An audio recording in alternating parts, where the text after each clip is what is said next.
The link between clutter and mental health, why decluttering is important. By Margaret Light. Description: The link between clutter and mental health, why decluttering is important, explores the profound connection between our physical surroundings and emotional well-being. This insightful guide delves into how clutter, in our homes, workplaces, minds, and digital lives, can fuel stress, anxiety, and mental fatigue. Blending scientific research with real-life stories, it reveals why letting go of excess possessions and organizing our spaces is essential for mental clarity and emotional balance. More than just tidying up, this book offers practical strategies and compassionate encouragement to help readers create lasting change, fostering peace of mind and a healthier, happier life. Chapter Outline. Introduction: Understanding the weight of clutter. Chapter 1: What is clutter really? Chapter 2: The psychology of clutter. Chapter 3: How clutter impacts mental health.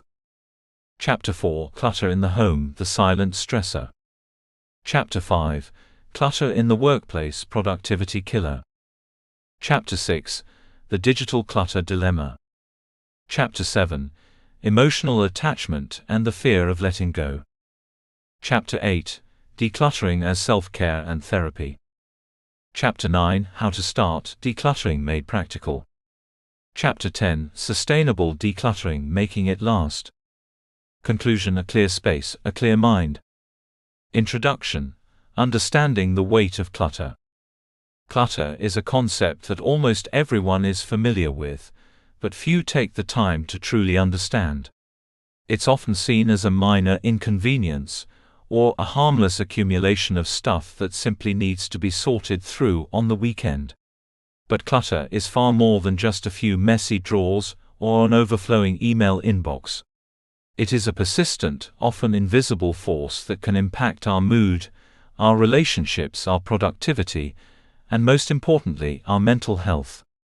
In today's fast-paced, hyper-connected world, clutter has taken on new dimensions, extending beyond the physical realm into the digital, mental, and emotional spaces we inhabit. Understanding what clutter is, how it manifests, and the weight it silently carries in our lives is the first step toward reclaiming clarity, peace, and well-being. Clutter can be divided into 4 primary categories: physical, mental, digital, and emotional. Each type has a unique way of taking up space in our lives, and each can subtly or overtly influence our psychological state. Physical clutter is the most obvious. It includes the disorganized piles on countertops, the stacks of unread mail, the overflowing closets, and the storage bins crammed into garages and attics. These are the tangible items that accumulate over time, and often result in spaces that feel chaotic and disordered. Physical clutter is what most people refer to when they think of needing to tidy up. But clutter doesn't end at what we can see and touch. Mental clutter is more insidious. It encompasses the never-ending to-do lists running through our minds, the constant worry about what we haven't done, and the overstimulation caused by trying to juggle too many responsibilities at once. This kind of clutter doesn't live on shelves. It lives in our thoughts, and it makes it difficult to focus, to relax, and to be present. Digital clutter is a more modern but increasingly prevalent form of disarray.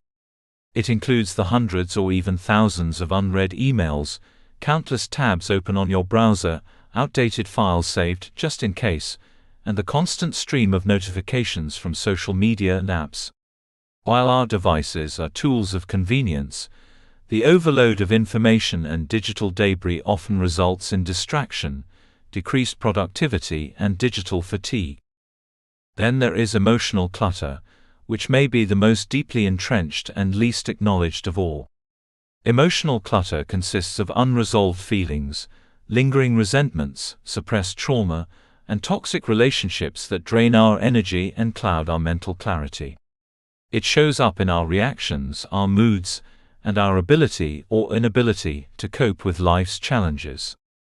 All these forms of clutter, though distinct, share a common feature: they occupy valuable space in our lives. Whether it's a cluttered room that makes it hard to relax, a cluttered mind that won't stop racing, or a cluttered emotional landscape filled with baggage from the past, the weight of clutter is real. And over time, it takes a toll on our overall mental health. The impact of clutter on everyday life is subtle but cumulative. Most of us don't realize how much of our mental energy is consumed by simply being surrounded by disorder. When the environment is chaotic, our brains interpret it as a signal that our work isn't done, creating a sense of unease or low-grade stress that lingers in the background. This makes it harder to relax, harder to sleep, and harder to focus. It becomes more difficult to find things, to think clearly, and to make decisions, which only compounds the stress we feel. What starts as a small pile of unwashed laundry, or an inbox filled with unimportant emails, can morph into a chronic source of anxiety and frustration. For many, clutter can even become a significant contributor to depression. Research has shown that individuals living in cluttered environments often report higher levels of cortisol, the body's primary stress hormone. Elevated cortisol over long periods can affect mood regulation, immune response, and even memory function. A study conducted at UCLA's Center on Everyday Lives and Families found a direct correlation between high levels of physical clutter in the home and increased feelings of fatigue and depression, particularly in women. This suggests that clutter is not just a matter of poor housekeeping, it is a legitimate mental health concern. Additionally, the connection between clutter and mental health is becoming increasingly recognized by professionals across various disciplines. Therapists, psychologists, and organizational experts have started to include decluttering strategies in mental health treatment and coaching plans.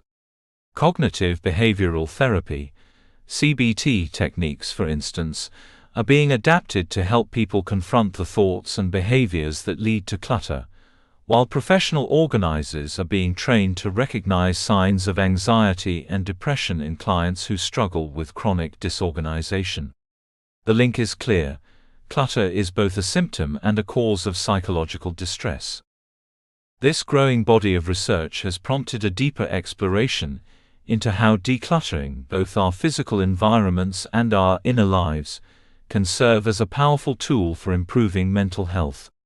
Far from being a superficial or aesthetic act, decluttering can be an empowering process of reclaiming control, reducing anxiety, and restoring emotional balance. It allows us to reset, to create space not just in our homes but in our minds and hearts.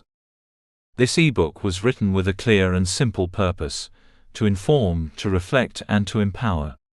You will learn not just what clutter is and how it affects you, but why it matters and what you can do about it. This is not about adopting a minimalist lifestyle or living with only 100 items. It's about understanding your relationship with the things, visible and invisible, that fill your space, and making intentional choices that support your well-being. As you read through the coming chapters, you'll encounter insights from psychology, neuroscience, and real-life stories. You'll find practical strategies for decluttering every area of your life, and you'll be encouraged to examine your habits, your emotions, and your environments with honesty and compassion. Whether you are someone who thrives on organization or someone who feels perpetually overwhelmed by the mess, this book is for you. The journey toward a decluttered life is not a one-size-fits-all process, and it doesn't happen overnight. But each step you take brings you closer to clarity, calm, and emotional freedom. Decluttering is not just about cleaning up, it's about letting go, creating space, and making room for the life you truly want to live. Let's begin. Chapter 1: What is clutter really? Clutter is a deceptively simple word. For many, it immediately evokes images of messy rooms, overstuffed closets, or cluttered countertops. Yet, the concept of clutter goes far beyond the physical mess we can see. It permeates our lives in subtle ways, affecting not only our environments, but also our emotional, digital, and mental landscapes. To understand why decluttering is so important for mental health, we first need to deeply explore what clutter really is, where it comes from, and how it manifests differently for each individual. At its core, clutter can be defined as anything unnecessary, excessive, disorganized, or out of place that interferes with our ability to live and function effectively. It is the collection of items, thoughts, feelings, or digital content that exceeds our ability to manage them. Clutter takes up space, physically, mentally, emotionally, and digitally, and creates a sense of chaos or stagnation. But clutter is not just about quantity. Sometimes a single object, if it carries emotional weight or psychological stress, can feel just as oppressive as a room full of junk. What constitutes clutter is deeply subjective, influenced by personality, culture, upbringing, and even trauma. The most commonly recognized form of clutter is physical clutter. This is the visible, tangible disorganization that accumulates in our homes, offices, and cars.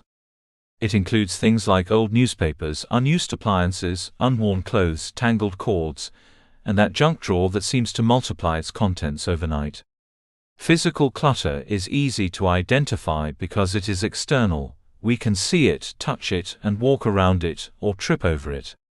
It surrounds us, and slowly infiltrates our daily routines. The kitchen counter becomes a dumping ground for mail and keys. The closet groans with clothes that no longer fit or serve any purpose. The garage becomes a storage unit for forgotten aspirations, half-finished projects, and guilt-ridden purchases. Yet physical clutter is rarely just physical. Often, it represents emotional or psychological clutter in physical form. A cluttered room can mirror a cluttered mind. We hold on to broken appliances because we feel guilty about the money spent. We keep clothes that no longer serve us because they remind us of who we used to be or who we wish we were. Physical clutter can quickly transform from a simple mess into a profound source of emotional discomfort. It overwhelms the senses, diminishes productivity, and creates a visual representation of disorder that can deeply affect our sense of peace. Then there is emotional clutter, which resides deep within us and often goes unnoticed until it manifests in harmful ways. Emotional clutter consists of unresolved feelings, past traumas, lingering guilt, broken relationships, or unspoken regrets. Unlike physical clutter, it cannot be boxed or shelved, but it can be just as heavy, if not heavier. Emotional clutter often reveals itself through mood swings, anxiety, emotional exhaustion, or a feeling of being stuck. It affects how we interpret the world, respond to challenges, and relate to others. Someone who is carrying emotional clutter may find it difficult to let go of physical objects, especially those attached to memories.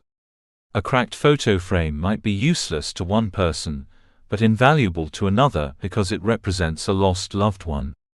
An old love letter may spark pain, yet be impossible to discard because of the emotional imprint it carries. Emotional clutter keeps us tethered to the past, making it hard to live fully in the present or move forward with intention. Until it is acknowledged and processed, it often continues to fuel patterns of accumulation and disorganization in the physical realm. Closely linked to emotional and physical clutter is mental clutter, the noise in our heads that never seems to quiet. Mental clutter includes racing thoughts, endless to-do lists, worry, and cognitive overload. It is the inner dialogue that keeps you up at night, the stress that comes from multitasking, and the constant pressure to be on. Mental clutter saps our energy and clouds our thinking. It interferes with decision-making, focus, and creativity. Often it leads to procrastination, as our brains become so overwhelmed with competing demands that they shut down or seek escape through distractions. Mental clutter can result from living in environments that are visually chaotic, but it can also come from an internal lack of clarity or direction. In today's fast-paced world, people are bombarded with choices, responsibilities, and expectations. It is easy to feel like there is too much to do and not enough time, which only adds to the mental load. This type of clutter, though invisible, is every bit as impactful as a messy room. It creates mental fatigue and diminishes our capacity for joy, mindfulness, and self-awareness. In the digital age, clutter has taken on a new form: digital clutter. This is the deluge of information, notifications, and digital files that flood our devices and consume our attention. Our smartphones, once hailed as tools of efficiency, have become constant sources of distraction. We scroll endlessly through social media feeds, store thousands of photos, save emails we'll never read, and keep apps we haven't used in years. Digital clutter doesn't take up physical space, but it can deeply affect our cognitive clarity and emotional well-being. Digital clutter contributes to attention residue, a term used to describe the mental fragmentation that occurs when our focus is repeatedly interrupted. Every notification, email ping, or unnecessary file adds another item for our brains to process, which can lead to stress, lowered productivity, and even burnout. Many people report feeling anxious when their inbox is full or their phone storage is maxed out, yet they struggle to delete or organize because they fear losing something important. Much like physical clutter, digital clutter often arises from a combination of emotional attachment and mental fatigue. What makes clutter especially complex is its deeply personal and subjective nature. What one person sees as cozy or creative, another may see as chaotic or overwhelming. Some people thrive in environments filled with stimuli, while others need minimalism to function well. The threshold for what constitutes clutter varies widely from person to person, and is shaped by factors like personality type, cultural background, mental health status, and life experience. For example, a person with attention deficit hyperactivity disorder, ADHD, may experience visual clutter as a significant barrier to concentration, while someone who is highly visual may find inspiration in a space filled with color and objects. An older adult who lived through times of scarcity might find it emotionally painful to throw anything away, equating possessions with security. On the other hand, someone raised in a minimalist household may feel anxious when surrounded by excess. Cultural differences also play a significant role in shaping our perceptions of clutter. In many Western societies, the minimalist movement has gained popularity, emphasizing clean lines, open spaces, and the idea that less is more. This philosophy promotes the belief that physical simplicity leads to mental clarity. In contrast, some Eastern cultures view clutter differently. In Japan, for example, the traditional aesthetic of wabi-sabi embraces imperfection, transience, and the beauty of a lived-in space.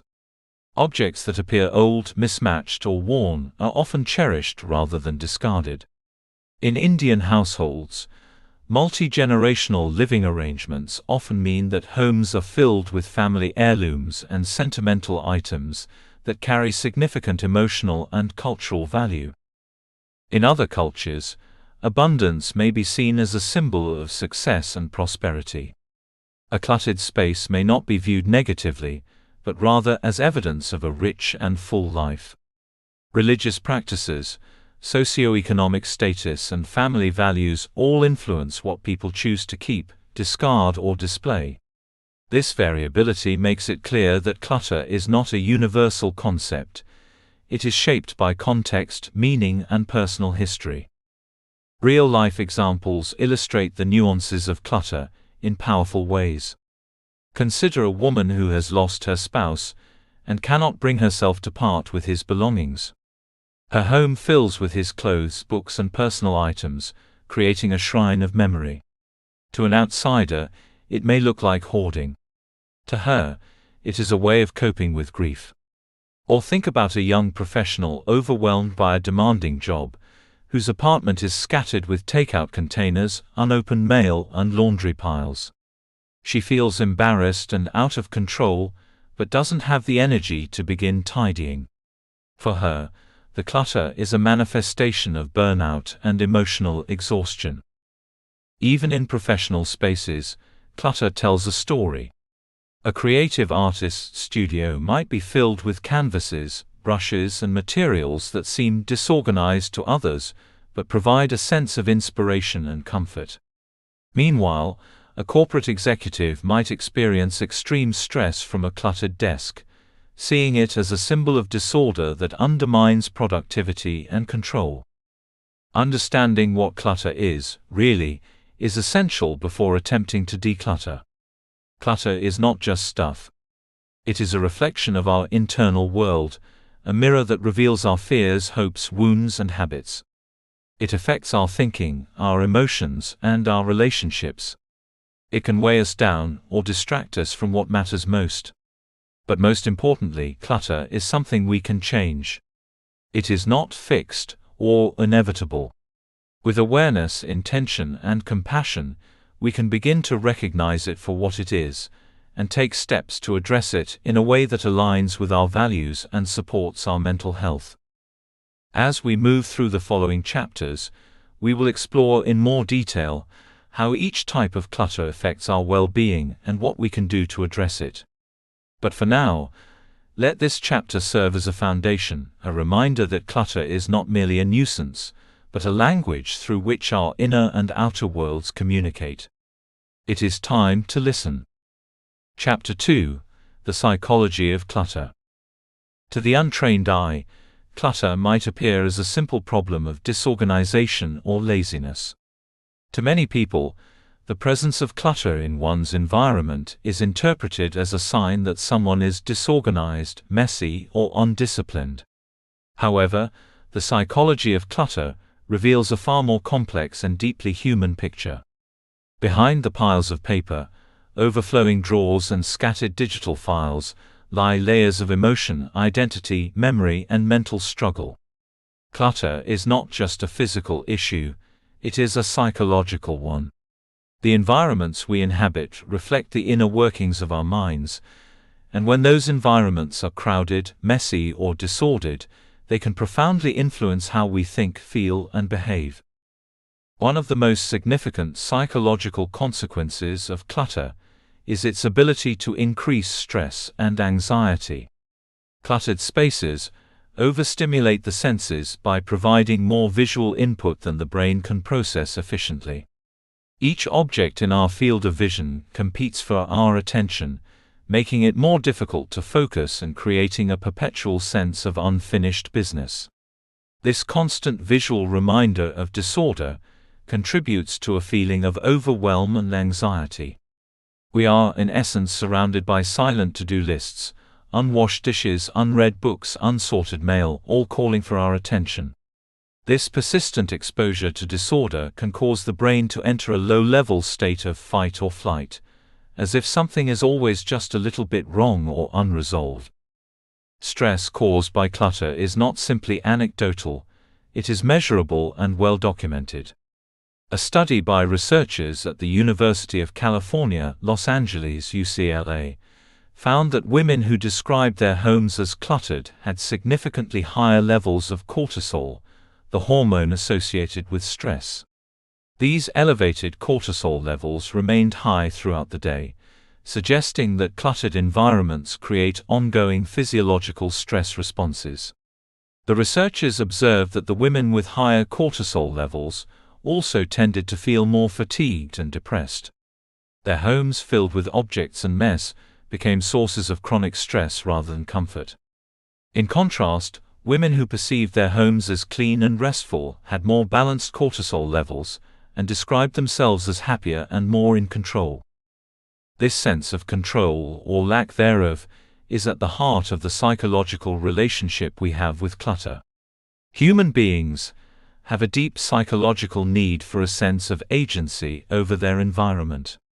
When our surroundings feel chaotic and disordered, we often internalize that chaos as a personal failure, or as evidence that we are not in control of our lives.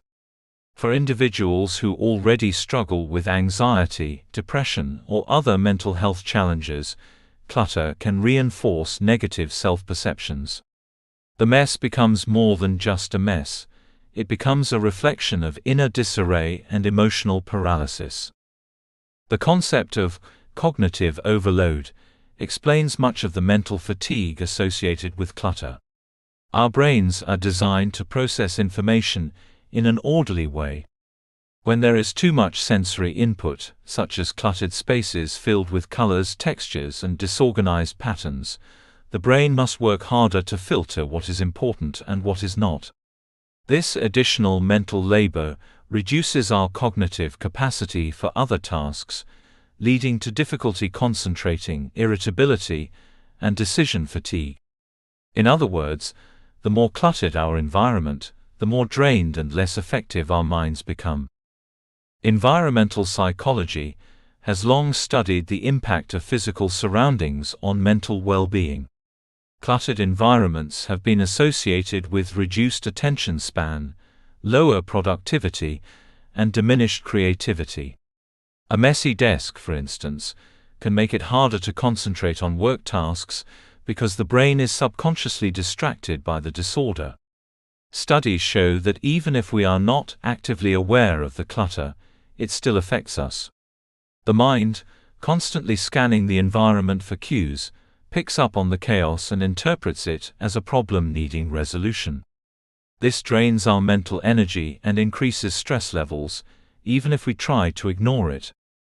In neuroscience, research on attention and memory has shown that clutter can disrupt the brain's ability to process information effectively. The prefrontal cortex, the part of the brain responsible for decision-making and focus, is especially vulnerable to the distractions created by clutter. When we are surrounded by visual or spatial noise, the brain struggles to prioritize and sequence tasks. This not only impairs productivity, but also increases the likelihood of making errors or forgetting important information. Clutter, in essence, creates a bottleneck in our cognitive processing. For people with neurodevelopmental conditions such as ADHD or autism, clutter can be particularly overwhelming. These individuals often have heightened sensitivity to environmental stimuli and may struggle with executive functioning tasks like organizing, prioritizing, and completing activities. Cluttered spaces can exacerbate these challenges, leading to increased anxiety and feelings of failure. What might be a tolerable level of mess for one person can be completely debilitating for another, especially when cognitive or emotional regulation is already compromised. The psychology of clutter also intersects with our emotions through the role of attachment. Objects are rarely just objects. They carry stories, memories, hopes, and regrets. We hold on to gifts from loved ones, even if we no longer use them, because discarding them feels like a betrayal. We keep clothes that no longer fit, because they remind us of who we once were, or who we hope to be again. We save broken items with the intention of fixing them, believing that letting go is equivalent to giving up. This emotional attachment to things makes decluttering not just a logistical process but an emotional one.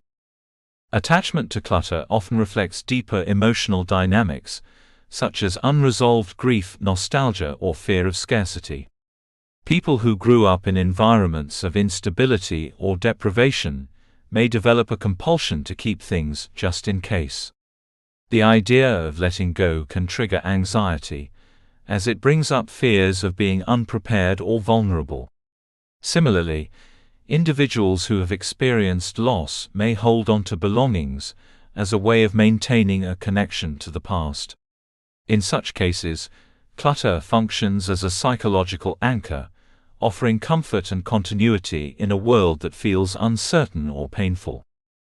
Identity also plays a powerful role in clutter accumulation. Our possessions become extensions of who we are, or who we want to be. The books we buy, the clothes we wear, the decor we choose, these are all part of the self-narrative we construct. Letting go of certain items can feel like letting go of a part of ourselves. A closet full of business suits might represent a former career that gave us pride. A dusty set of art supplies might symbolize a creative side we've neglected. Sorting through clutter can become an existential process, raising questions about identity, purpose, and values. Interestingly, for some people, clutter may also serve as a protective barrier. An overly cluttered home may act as a buffer against intimacy or vulnerability, preventing others from coming too close, both literally and figuratively. For people who have experienced trauma or who struggle with social anxiety, clutter can be a way to shield themselves from emotional risk. The mess creates a physical manifestation of their inner turmoil, but it also serves as an excuse to avoid interaction. "I can't have anyone over right now" becomes a socially acceptable way to protect oneself from deeper emotional exposure. Moreover, the act of decluttering can bring its own psychological challenges. Sorting through clutter often forces us to confront emotions we'd rather avoid. Every item has a story, and those stories are not always pleasant. We may encounter reminders of failed relationships, unmet goals, or times in our life that we'd rather forget. This is one reason why people delay decluttering. It's not just about organizing, it's about emotionally processing the past. However, this emotional discomfort is also what makes decluttering such a powerful tool for psychological growth. By choosing what to keep and what to release, we are not just making space in our homes, we are making space in our minds. We are redefining our priorities, reaffirming our values, and reasserting our agency. Decluttering becomes an act of self-care, a way to reclaim control and reinforce a healthier relationship with our environment and ourselves. It is important to recognize that the psychological experience of clutter is not one size fits all. What is overwhelming for one person might be energizing for another. Some people thrive in richly stimulating environments filled with color, texture, and eclectic objects. Others need minimalism to feel calm and focused. The key is understanding one's own thresholds and designing a space that supports rather than undermines mental well-being. In sum, the psychology of clutter reveals that the impact of disorder is both profound and multifaceted. Clutter increases stress and anxiety, creates cognitive overload, and interferes with our ability to function and feel at peace. It reflects and reinforces emotional attachments, identity, and past experiences. It can be both a symptom and a cause of psychological distress. But the good news is that by understanding these dynamics, we can begin to change them. Clutter is not just a burden, it is also an opportunity. An opportunity to learn about ourselves, to process our emotions, and to create environments that nurture rather than drain us. When we begin to see clutter not just as mess, but as meaning, we open the door to a more mindful and mentally healthy life. Chapter 3: How Clutter Impacts Mental Health. The relationship between clutter and mental health is deeply reciprocal and often complex. While clutter is frequently viewed as a mere inconvenience or aesthetic nuisance, it can have profound and far-reaching effects on our psychological well-being. For many people, clutter does not simply occupy physical space, it also takes up mental and emotional real estate. It contributes to negative thought patterns, emotional fatigue, and behavioral paralysis.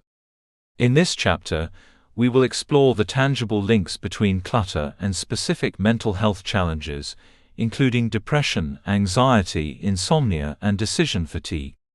We will also examine how clutter can contribute to a self-reinforcing cycle of distress, where the more clutter accumulates, the more difficult it becomes to break free. Through this lens, it becomes evident that decluttering is not simply a matter of tidiness, it is often a necessary step toward emotional recovery and psychological resilience. The link between clutter and depression is particularly striking. Numerous studies have identified a strong association between cluttered environments and depressive symptoms. For individuals experiencing depression, clutter often functions both as a symptom and a catalyst. On one hand, the lack of motivation, energy, and executive functioning that characterizes depression can lead to the buildup of physical disorder. Tasks such as cleaning, organizing, and discarding unnecessary items require decision-making and initiative, capacities that are often diminished in depressive states. Over time, neglected spaces become increasingly chaotic, reflecting the internal emotional turmoil the person is experiencing. But the relationship does not end there.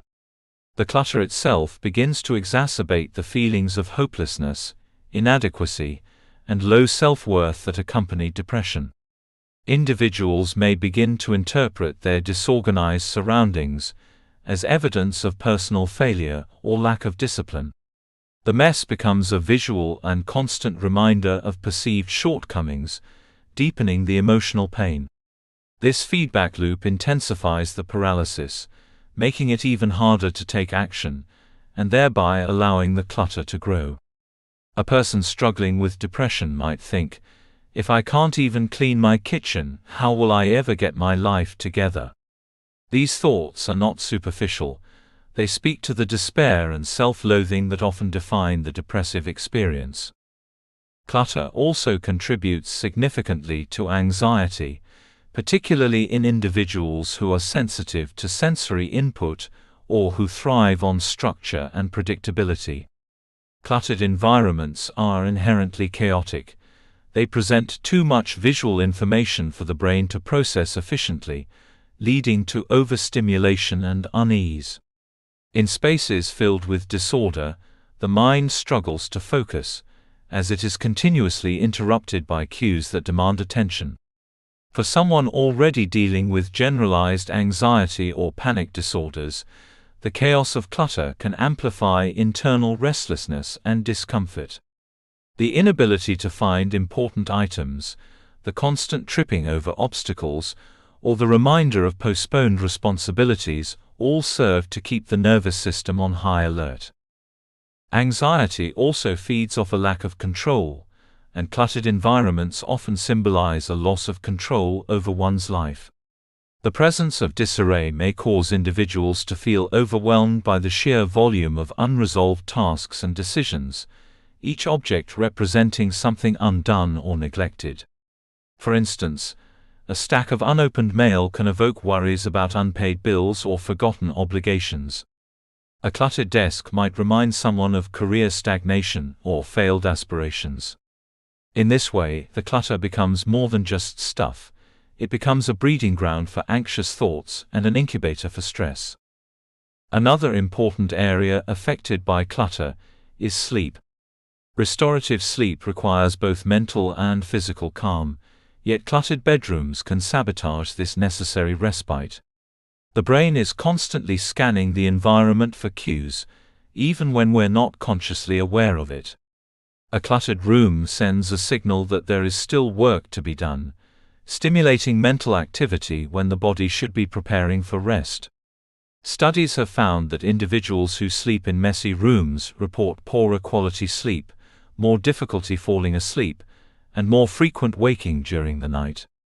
The disorganized setting keeps the nervous system subtly alert, preventing the full relaxation necessary for deep and uninterrupted sleep. Insomnia caused or worsened by clutter can initiate a damaging cycle. When people don't sleep well, their ability to make decisions and regulate emotions becomes impaired. Fatigue weakens motivation and increases irritability, making the already difficult task of decluttering even more daunting. Over time, the lack of restorative sleep contributes to the worsening of mental health, making both the clutter and the emotional suffering more entrenched. Another dimension of mental fatigue that clutter contributes to is known as decision fatigue. Every item in a cluttered space presents a micro-decision. Should I keep this? Where should I put it? Do I need it? Will I need it someday?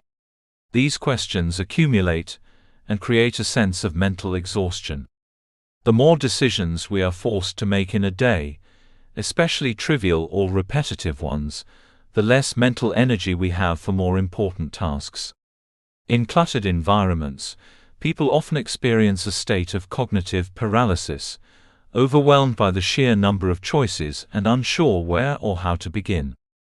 This phenomenon can become particularly paralyzing in a world where we are already saturated with options, from what to eat, to what to watch, to which emails require responses. When our living spaces are cluttered, they become extensions of this overload, mirroring the chaos we experience externally and internally. In such conditions, it becomes difficult to distinguish between the urgent and the unimportant. This contributes to a constant sense of running behind or never catching up, feelings that are closely associated with burnout and chronic stress. Clutter also plays a role in the experience of shame, a deeply corrosive emotional state that undermines self-esteem and emotional well-being. Many people feel ashamed of their cluttered homes, and hesitate to invite friends or family over as a result. This can lead to social isolation, which compounds mental health challenges. Humans are inherently social beings. We thrive on connection and community. When clutter becomes a barrier to social interaction, it also becomes a contributor to loneliness, which has been linked to increased rates of depression and anxiety. The cycle of clutter and mental distress often begins subtly and gains momentum over time. A person may begin with just a few neglected tasks, a laundry basket left untouched, a few items placed temporarily on a table. As stress increases or mental health declines, motivation wanes and clutter begins to accumulate. The individual starts to feel embarrassed, overwhelmed or powerless, which further diminishes their desire or ability to take action. As the clutter expands, so too does the mental burden. Eventually, the person may feel trapped, not only by the physical mess, but by the emotional weight it represents. This vicious cycle is common and well documented.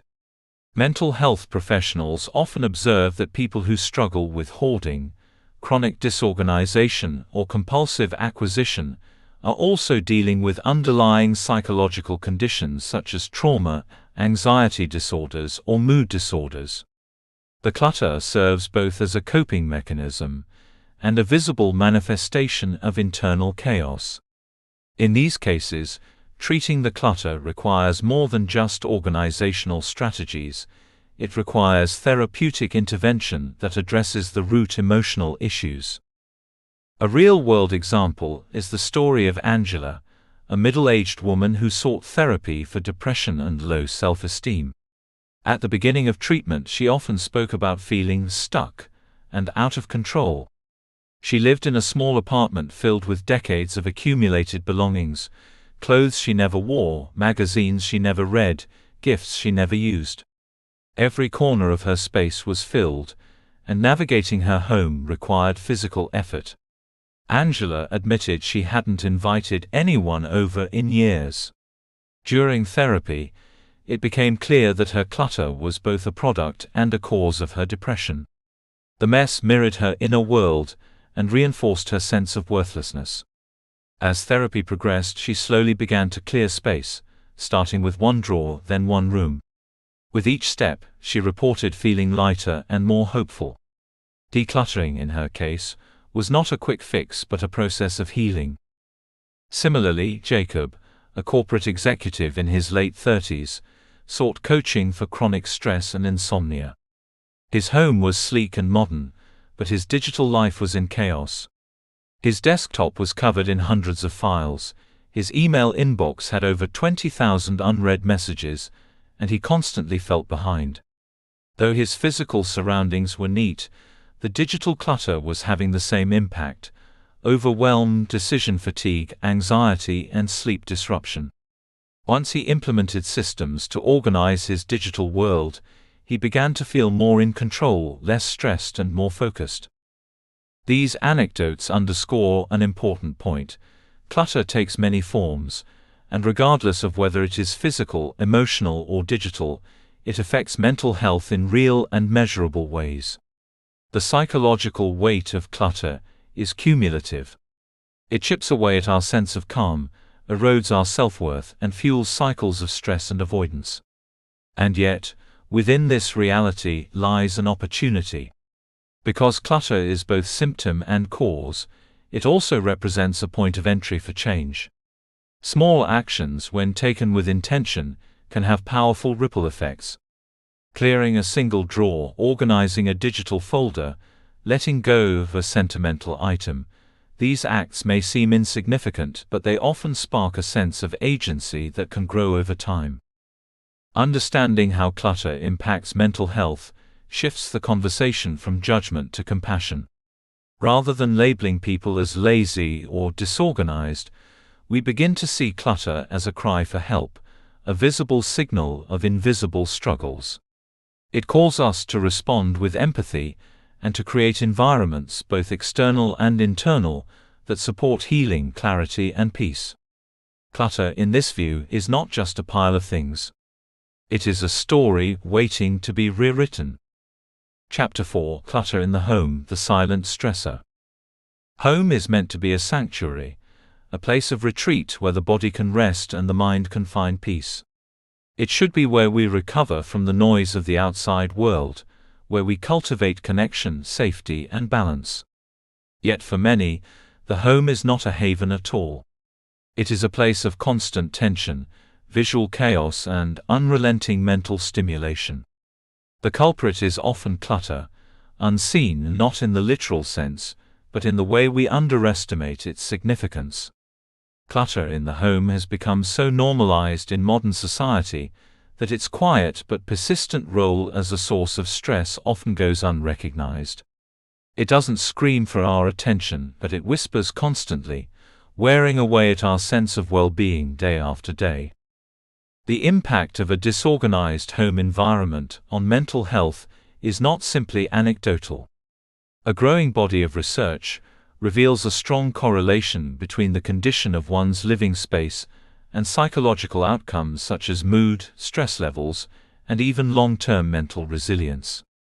Studies from environmental psychology show that the more disorganized and cluttered the home, the more likely individuals are to report elevated levels of stress, irritability, and anxiety. The reason lies in how our brains respond to our surroundings. The human mind is not designed to function optimally in environments of disorder. Each visible item in a room, whether useful, decorative, or discarded, registers in our consciousness as a unit of information.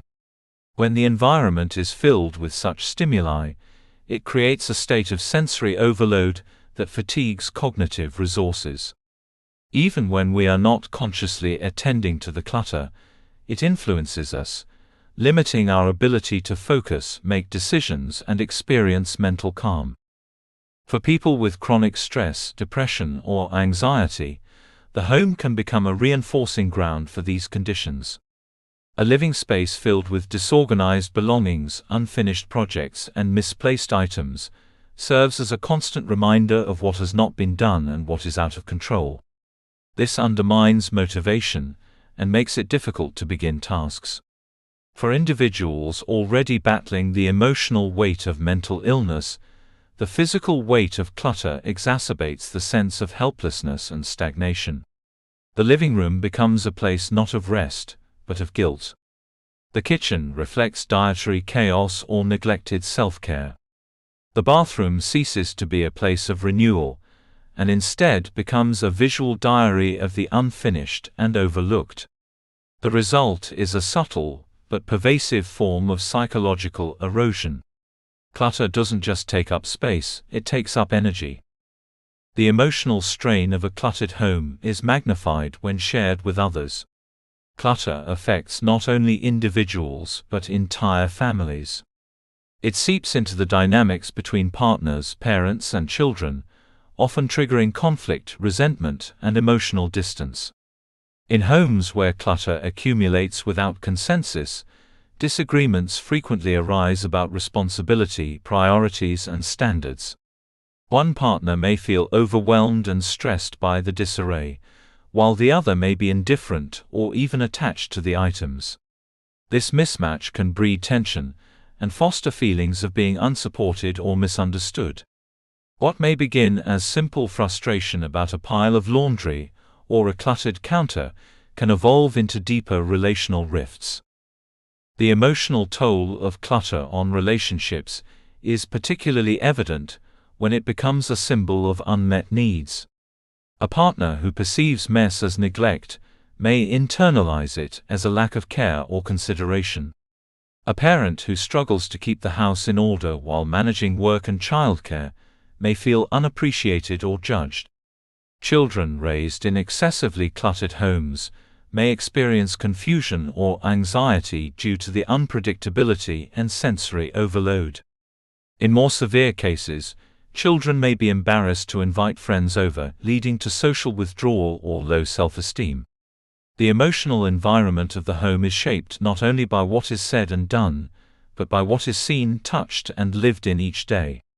Clutter in this context is not neutral. It influences how people feel about themselves and each other. Perhaps nowhere is the psychological impact of clutter more profound than in the bedroom. This room, ideally, should be a sanctuary dedicated to rest, intimacy, and psychological reset. It is the one space where the nervous system is meant to downshift, to relax into deep sleep and recovery. But when the bedroom is cluttered, filled with laundry piles, unread books, electronic devices, or storage boxes, it sends contradictory signals to the brain. Rather than calming cues, the environment communicates stimulation, task reminders, and unfinished business. Instead of feeling safe and grounded, the individual may feel distracted, uneasy, or even ashamed. This disrupts the natural rhythm of the body's rest cycle and interferes with the production of sleep-regulating hormones like melatonin. The bedroom is where sleep hygiene should be cultivated, a set of environmental and behavioral practices that promote high-quality rest. Yet, cluttered bedrooms violate many of the principles of good sleep hygiene. They can increase cortisol levels and keep the brain in a state of alertness. Visual chaos near the bed keeps the mind active, and poor organization can even influence nighttime behaviors such as late-night snacking, phone scrolling, or insomnia. The psychological link between the environment and the quality of sleep cannot be overstated. For individuals who struggle with sleep disorders or who are prone to nightmares or nighttime anxiety, creating a clean, calm bedroom may offer not just better sleep, but greater overall emotional stability. Minimalism has emerged in recent decades, not merely as an aesthetic trend, but as a psychological intervention. The minimalist movement is often misunderstood as a lifestyle of rigid discipline or aesthetic sterility. In reality, minimalism is about intentionality, about curating a life and space that reflects one's values and emotional needs. Research into the psychological effects of minimalist environments reveals that clean, uncluttered spaces can reduce stress, improve focus, and enhance feelings of control and calm. The science behind this is rooted in the brain's preference for simplicity and order. Environments that are visually streamlined and spatially open allow the mind to rest. When there is less to process, the brain becomes more efficient, the body more relaxed. In Japan, the cultural concept of ma, which refers to the space between things, is deeply valued. This principle reflects an appreciation for emptiness as a source of meaning and calm. Rooms designed with ma in mind allow for breathing space, both physically and mentally. Scandinavian design, similarly, emphasizes functionality and simplicity through the concept of hygge, a way of creating spaces that invite warmth, comfort, and tranquility. These cultural approaches are not coincidental. They reflect a shared understanding that the spaces we inhabit shape the emotions we feel. One does not need to adopt extreme minimalism to benefit from its principles. Simply reducing excess, creating clear surfaces, and assigning specific purposes to rooms can make a significant difference in emotional well-being. Minimalist design isn't about removing personality or comfort. It's about eliminating distraction and discord so that what remains can be fully appreciated. A bedroom with just a bed, a nightstand, and a soft lamp can promote intimacy and relaxation more effectively than one filled with entertainment systems, cluttered dresses, and piles of laundry. A living room with a few beloved pieces and open floor space can invite connection and play, rather than serve as a visual burden. The psychological benefit of this approach lies not just in how the space looks, but in how it feels. There is a distinct emotional texture to a clean space. It evokes ease, clarity, and renewal. This is why so many people report feeling lighter after a deep clean, or more optimistic after organizing a room. It is not just a matter of accomplishment, it is a matter of energetic shift. The home begins to reflect not the chaos of survival, but the intentionality of living. Still, it is important to recognize that not all clutter is created equal. What feels like clutter to one person may feel like warmth and memory to another. Emotional attachments to objects, cultural expectations, and socio-economic realities all influence how people relate to their belongings. For individuals in transition, such as grieving a loss, going through a divorce, or relocating, the home often becomes a temporary holding space for emotional artifacts. In these cases, clutter is not just about excess but about processing change. A compassionate approach to decluttering recognizes this, and moves at a pace that honors the emotional meaning behind things. The goal then is not perfection but balance. A well-balanced home environment supports mental health by aligning physical space with emotional intention. It encourages clarity without sterility, comfort without excess. This balance creates room, literally and metaphorically, for connection, creativity, and rest. In conclusion, clutter in the home is far from a trivial concern. It is a silent stressor that affects every layer of human experience, from personal emotional health to familial relationships to the quality of sleep and recovery. While it may not shout its presence, clutter whispers persistently, chipping away at the peace we seek in our most sacred spaces.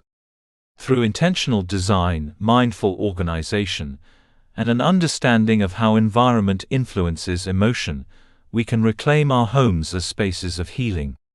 And in doing so, we do more than clear our counters or closets. We clear the path toward greater mental clarity, emotional freedom, and sustainable well-being. Chapter 5: Clutter in the Workplace, Productivity Killer. In the modern world, where professional demands increasingly blur the boundaries between personal and occupational space, the environment in which we work has never mattered more. The workplace, whether it is a traditional office, a shared studio, or a home-based setup, serves not only as a setting for tasks and deadlines, but also as a psychological habitat that shapes our mental state and performance. Clutter in the workplace has emerged as one of the most consistent and underestimated threats to productivity, creativity, and emotional wellness. Though it may be easy to dismiss a messy desk or overflowing inbox as minor inconveniences, these elements can collectively become substantial barriers to effective performance and mental clarity. Over time, such disorganization contributes to stress, decision fatigue, emotional burnout, and a diminished sense of control. Desk clutter is one of the most visible manifestations of workplace disarray, and its impact on task performance is both immediate and cumulative. The brain is a limited capacity processor, meaning it can only attend to a certain number of stimuli at once. When a workspace is filled with unrelated objects, scattered papers, coffee mugs, tangled cords, and outdated post-it notes, it floods the mind with irrelevant input. These visual distractions don't just sit quietly in the background, they require subconscious processing, competing with the task at hand for cognitive bandwidth. This leads to mental overload, making it harder to concentrate, prioritize, or complete work efficiently. Scientific research supports this phenomenon.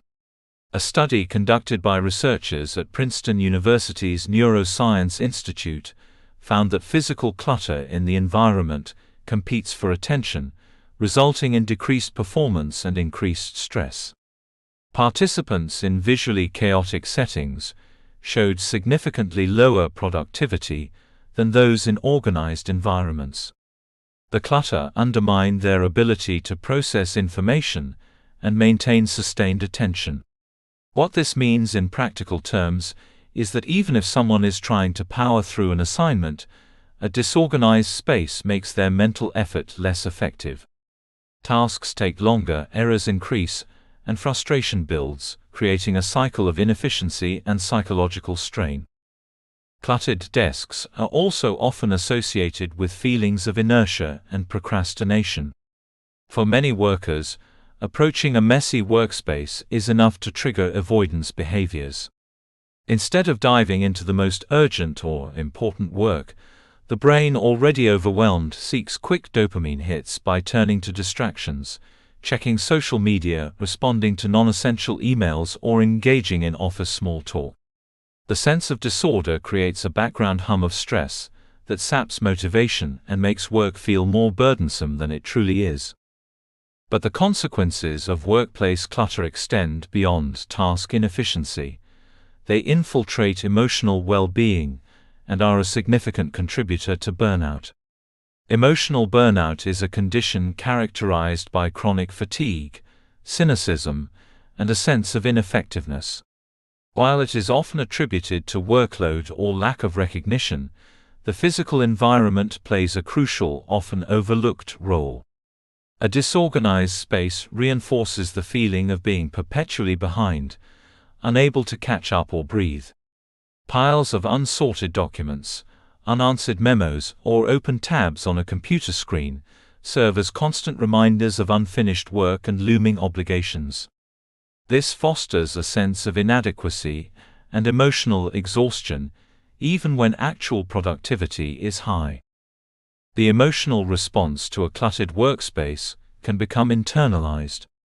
Workers may begin to see the mess as a reflection of themselves, disorganized, overwhelmed, incapable. This internal narrative is especially harmful in high-pressure environments where performance and self-image are closely tied. Employees who perceive themselves as out of control in their environment may experience reduced self-efficacy, meaning they lose faith in their ability to impact their circumstances positively. This decline in perceived control is one of the hallmarks of burnout and has been shown to correlate with increased absenteeism, lower job satisfaction, and even symptoms of depression. Creativity is another casualty of workplace clutter. Innovation and problem-solving require a mental state that is open, flexible, and curious. However, clutter inhibits this state by keeping the brain in a reactive mode. Instead of exploring new ideas or connecting disparate concepts, the mind remains stuck in a cycle of managing the immediate, looking for lost items, juggling half-finished tasks, or scanning the room for what's next. Creativity thrives in environments that support mental flow and freedom, and that allow for intentional focus. In contrast, disorganized spaces evoke a low-level anxiety that closes off creative potential. Moreover, clutter interrupts what psychologists refer to as the incubation period of creativity, the mental downtime that allows ideas to simmer and solutions to emerge. A cluttered workspace, especially one filled with digital interruptions like excessive notifications or open browser tabs, prevents the brain from entering the relaxed associative state necessary for innovation.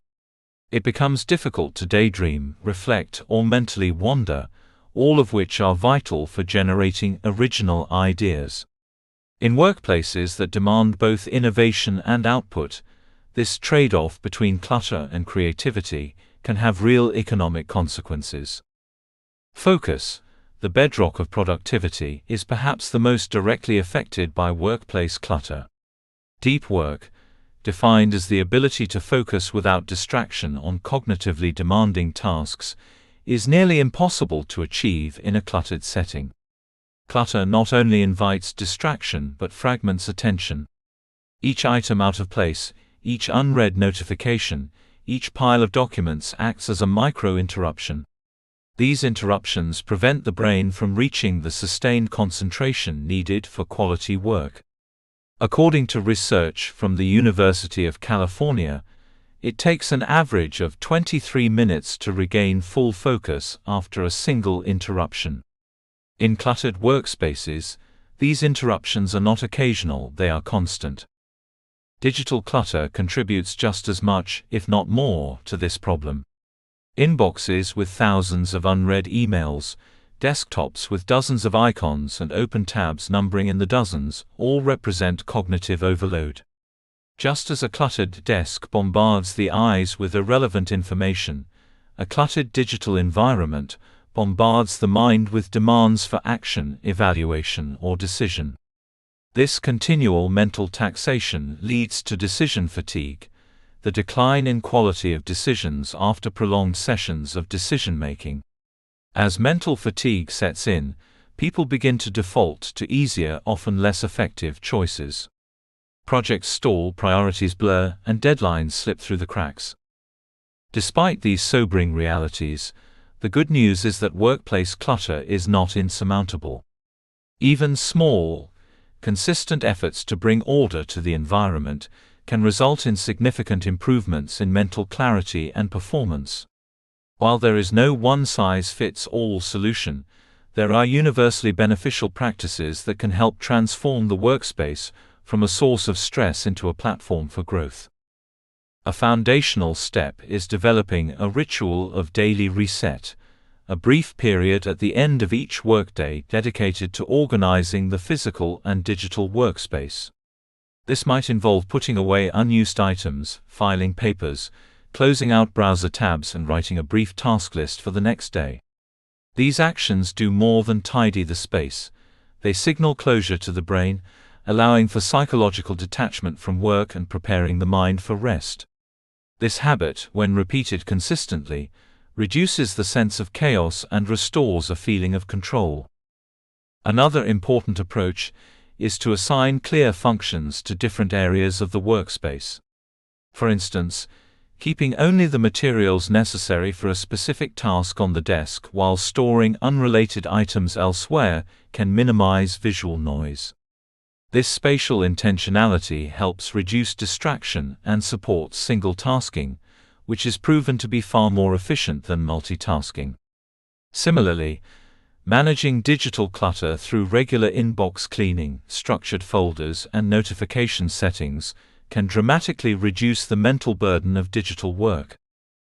Time blocking and task batching are additional techniques that, while not directly related to physical organization, complement an uncluttered workspace by promoting mental structure. By grouping similar tasks and allocating specific times for each, individuals reduce the cognitive cost of switching between unrelated activities. This not only enhances efficiency, but helps maintain an orderly workflow that is less likely to devolve into chaos. Importantly, the psychological benefits of an organized workspace are cumulative. While the first few days of decluttering may bring only minor relief, over time the gains multiply. Focus becomes easier to sustain. Stress becomes more manageable. Emotional energy is preserved for meaningful work rather than wasted on managing disorder. Confidence in one's ability to stay on top of tasks improves, and with it, job satisfaction and self-worth.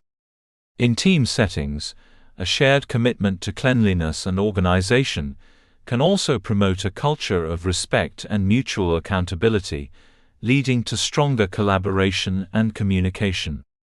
Ultimately, the transformation of a cluttered workspace into an environment of clarity is about more than aesthetics. It is about reclaiming mental space, reducing emotional strain, and unlocking the potential for sustained high-quality work. In a world where demands on time and attention are only increasing, creating a workspace that supports rather than sabotages well-being is not a luxury, it is a necessity. Through intentional effort and awareness, the workplace can shift from a productivity killer to a productivity catalyst, from a source of burnout to a source of fulfillment. Chapter 6: The Digital Clutter Dilemma. In the age of ever-present technology, where the vast majority of our communication, work, and even leisure are mediated through screens, a new form of clutter has emerged, one that is largely invisible to the naked eye, yet deeply disruptive to our mental clarity and emotional balance. This is digital clutter, the accumulation of data, notifications, emails, open tabs, unsorted downloads, unused apps and more, all vying for our attention and mental energy. Unlike physical clutter, which manifests in messy desks or chaotic rooms, digital clutter lives inside our devices and our minds. It's the noise behind the notifications, the weight of unread messages, the distraction of too many browser tabs. And it is quickly becoming one of the most significant sources of chronic stress in modern life. Digital overload is the term that captures the relentless volume of information, alerts, and digital interactions that the average person encounters every day. We are constantly connected. Emails arrive at all hours, social media never sleeps, cloud files sync across devices, and streaming content is available on demand. While this hyperconnectivity has undoubtedly brought convenience and access, it has also created a never-ending mental to-do list. Each ping from a notification, each vibration of a phone, each bolded subject line in an email commands a sliver of our attention, regardless of importance. And the cumulative effect of these small interruptions is substantial. They keep us in a perpetual state of alert, preventing our minds from settling into rest or deep concentration. At the core of this phenomenon is the way digital clutter drains mental energy. Every decision we make, no matter how small, costs cognitive effort. When our digital environment is unorganized and overstimulating, we are constantly making micro-decisions. Should I reply to this now or later? Do I need to save this file? Should I click this link? Should I leave this tab open just in case? These seemingly insignificant choices add up, leading to what psychologists call decision fatigue, a state in which our ability to make sound, thoughtful decisions becomes compromised due to mental exhaustion. Digital clutter is a silent contributor to this fatigue, continually pulling at our attention without offering any tangible resolution. Another crucial aspect of digital clutter is its impact on stress levels. Numerous studies have shown a clear connection between digital overload and increased anxiety. In one study, researchers found that the mere presence of a smartphone, even when turned off, was enough to decrease available cognitive capacity in participants. The constant potential for interruption, embedded in the proximity of a device, primes the brain for distraction and undermines focus. Moreover, digital clutter often symbolizes incomplete tasks and unresolved obligations, much like physical clutter. Unread emails signal work left undone. Multiple browser tabs suggest scattered attention. A disorganized desktop screen reflects mental disarray. These symbols, though digital, carry real emotional weight and can make people feel disorganized, behind, and inadequate. A particularly insidious cognitive consequence of digital clutter is something known as attention residue. Coined by organizational psychologist Dr. Sophie Leroy, attention residue refers to the lingering thoughts and cognitive load that remain after switching from one task to another. When we move too quickly between tasks, such as replying to a message mid-project or checking social media during a meeting, we don't fully disengage from the first task. Instead, part of our attention stays stuck on what we were doing before, reducing the mental resources available for the new task. The result is decreased productivity, shallow engagement, and increased mental fatigue. In digital environments, where task switching is constant and encouraged, attention residue is rampant and contributes significantly to feelings of overwhelm and reduced performance. What makes digital clutter particularly challenging is its invisibility and ease of accumulation. With physical clutter, there are visual cues that signal disorder: a stack of papers, tangled cords, a messy room. Digital clutter, however, builds quietly. It is easy to ignore a crowded inbox because it isn't physically in our way. It's easy to keep dozens of browser tabs open because they don't take up space on a desk. And it's easy to install one more app, download one more file, or bookmark one more article just in case, because the consequences are not immediately tangible. Yet the mental strain of navigating these environments is very real. The more cluttered our digital world becomes, the more our focus fragments and the more our stress grows. Email, perhaps more than any other digital tool, exemplifies the stress-inducing power of clutter. For many, the inbox functions not only as a communication hub, but also as a to-do list, a filing cabinet, and a place of constant surveillance. Every unread email, whether promotional, professional, or personal, represents a call for action or attention. Even when not actively checking email, many individuals feel the psychological pressure of knowing that unread messages are piling up. This creates a low-level tension that is hard to shake. The fear of missing something important, the guilt over unanswered messages, and the overwhelm of too much information all contribute to a cycle of anxiety and avoidance. Instead of clearing the inbox, many people leave it to grow, exacerbating the sense of helplessness and contributing to digital fatigue. Social media platforms are another major contributor to digital clutter and psychological strain.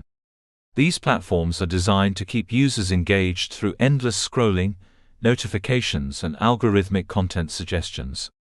While they offer connection and entertainment, they also demand attention in ways that fragment our mental bandwidth. Notifications from multiple platforms, likes, comments, shares, updates, create a feedback loop that triggers the brain's reward system, making it difficult to disengage. Yet this constant engagement comes at a cost. It floods the brain with stimuli, increases comparative anxiety, and reduces our capacity for reflection and stillness. Even the layout of our digital environments, our phones, computers, tablets, can be sources of clutter. A desktop filled with icons, folders within folders, files with generic names, and apps installed and forgotten about all contribute to a sense of disorder. These elements may seem harmless, but when compounded, they create friction in daily operations. Finding a file becomes a task. Locating an app means swiping through several screens. Remembering which tab had the information you needed takes mental energy. These small inefficiencies, over time, wear down our mental stamina and increase frustration. Fortunately, digital decluttering is both possible and profoundly rewarding. Unlike physical clutter, which often involves logistical and emotional hurdles such as space, transportation, or sentimental attachment, digital clutter can often be addressed more swiftly, though no less intentionally. The first step toward digital clarity is awareness. We must become mindful of how we interact with our devices, how often we check them, what triggers those checks, and what kinds of clutter tend to accumulate most rapidly. This awareness alone can shift behaviors. For example, recognizing that you check your email every 5 minutes out of habit, not necessity, opens the door to new routines. One foundational strategy is the establishment of digital boundaries. These can take many forms: turning off non-essential notifications, scheduling specific times to check email or social media, or creating device-free zones in the home. By creating periods of uninterrupted focus, We protect our mental energy and reduce attention residue. Over time, these boundaries become habits that shield us from the mental drain of constant digital stimulation. Another valuable practice is the organization of digital files and emails. This doesn't mean achieving a perfect, minimalist desktop overnight, but rather establishing systems that reduce friction and increase accessibility. Naming files consistently, using folders strategically, and archiving old messages can dramatically improve the functionality of a digital space. Email, in particular, benefits from structured organization. Creating folders for different types of communication, unsubscribing from unnecessary lists, and committing to a zero inbox routine where the inbox is regularly cleared can reduce stress and improve response time. Even dedicating a few minutes at the end of each day to clean up downloads, close unused tabs, and delete old screenshots can significantly improve the mental experience of using a device. Device hygiene also plays a role in digital decluttering. This includes uninstalling unused apps, limiting background processes, and ensuring your screen layout supports ease of use. Grouping similar apps together, minimizing home screen icons, and removing digital distractions can make navigation smoother and reduce decision fatigue. The goal is to create a digital environment that feels spacious, calm, and purposeful, a reflection of the kind of mental state we want to cultivate. For those whose work demands high digital engagement, using focus tools can help create boundaries within the clutter. Applications that block distracting sites, enable time tracking, or encourage the Pomodoro technique, work intervals with breaks, can support deep work and prevent cognitive fragmentation. Likewise, using Do Not Disturb settings during creative or high concentration tasks can reduce interruptions and maintain flow. At a deeper level, digital decluttering is about regaining agency over how we spend our attention.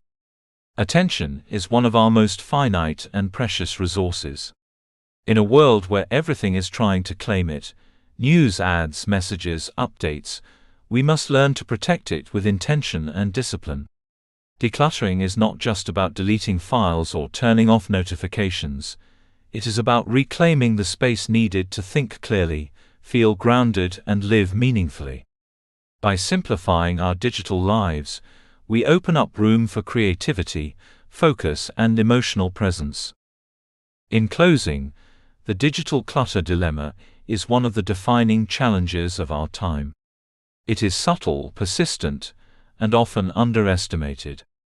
Yet its effects on stress, focus, creativity, and mental energy are profound.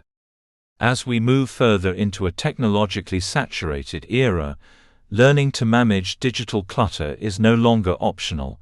It is essential for mental health and well-being.